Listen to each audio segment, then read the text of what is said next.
All right, folks, so today's video is going to be about why I think it's a good idea to lean in this summer when it comes to your fitness or fitness goals.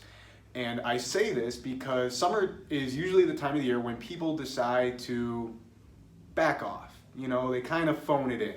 You know, they got some vacations planned, there's weekend barbecues, there's kids' activities, there's changes in schedules, yada, yada, yada.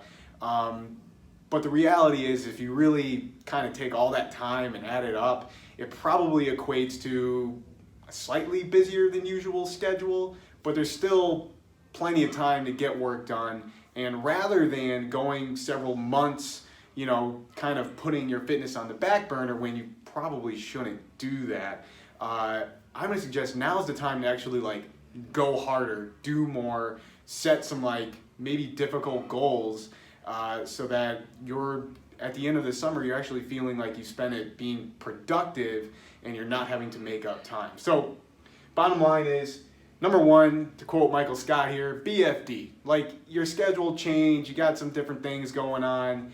It's not a big deal. And the more you think it's a big deal, the bigger picture you're putting in your mind that, oh wow, I had this mountain to climb and, you know, I don't have any time to do these things.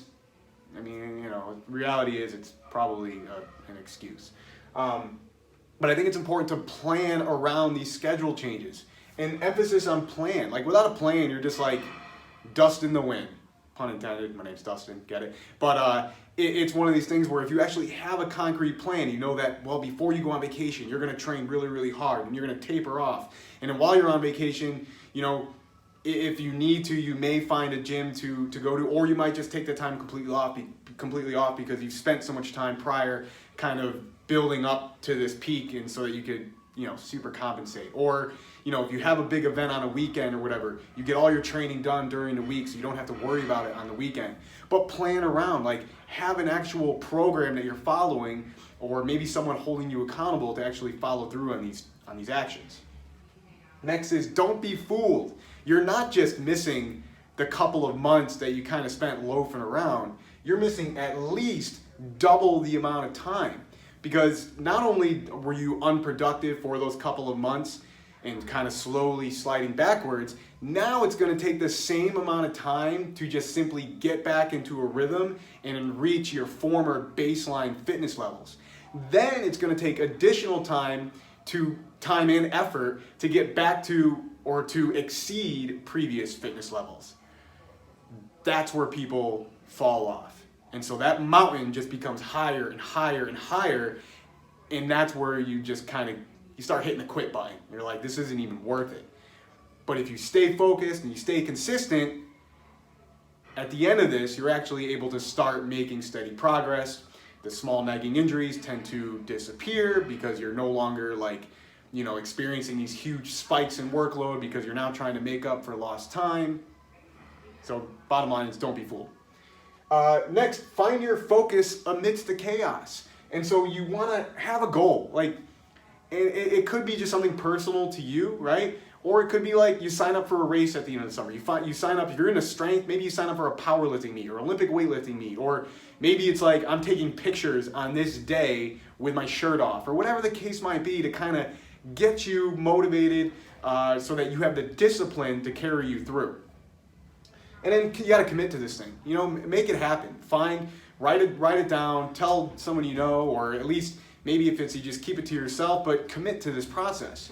And then finally, the system is a solution, the old IBM motto here. And so it's once you have that goal and once you kind of have a plan in place, you just got to run the plan. You got to run the system, trust the system, and follow through with the process. And then finally, this idea of creeping normalcy, where basically as long as something is constant and progressive, a behavior change is constant and progressive, you can slowly get acclimated to that being the new norm. Now here's the thing, you can either become a victim of that, where you start to slowly move backwards, because there's no such thing as maintenance, right? You're either slowly moving backwards or slowly moving forwards. Or you can become a proponent, where you are gradually, increasing kind of we'll say the stress, but I'm going to use that in a very positive a positive way here, you increase the amount of stress that you can handle, where it just becomes, no, it's not a big deal anymore. It's just what you do, and now that becomes the new norm. So, hopefully this helps, or at least gets the wheel, the gears turning a little bit, and to maybe put aside, your thoughts of like, oh, well, I'll just try to get through the summer. Look, you just tried to get through the holiday season. You just tried to get through this, just tried to get through that. For crying out loud, if you, want to exceed your previous fitness level, if you want to, achieve, the things you're trying to achieve, like, you gotta put in the work. And effort and adherence are the name of the game. If you're not doing those two things, if those two things aren't in place, there's no special program, diet, supplement, whatever the case is, that will save you.